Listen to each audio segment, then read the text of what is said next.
Assalamualaikum warahmatullahi wabarakatuh. Saya Sekar Taji dari kelas 5F Manajemen. Di sini saya ingin mempresentasikan mengenai sumber daya manusia dalam manajemen operasional. Definisi manajemen sumber daya manusia. Menurut Rusdian 2014-307, manajemen sumber daya manusia berfungsi untuk mengatur, mengurus sumber daya manusia berdasarkan visi perusahaan agar tujuan organisasi dapat dicapai secara optimum.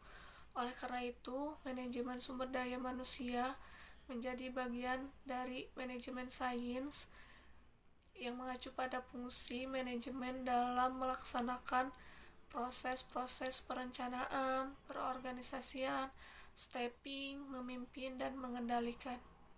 Peran MSDM dalam organisasi dan produksi sumber daya manusia merupakan aset organisasi perusahaan yang sangat vital karena keberadaannya dalam organisasi perusahaan atau organisasi tidak bisa digantikan oleh sumber daya lainnya.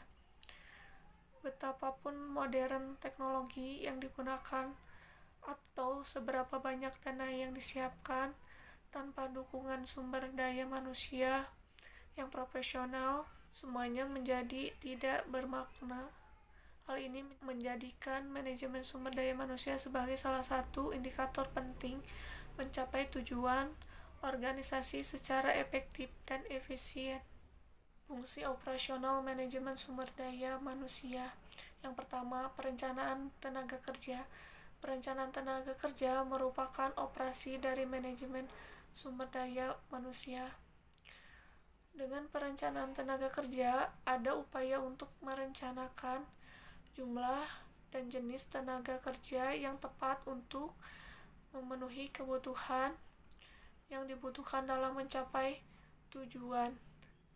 Yang kedua, pengembangan tenaga kerja, suatu kondisi yang mampu menunjukkan adanya peningkatan kualitas tenaga kerja sehingga dapat mengurangi ketergantungan organisasi untuk menarik karyawan baru.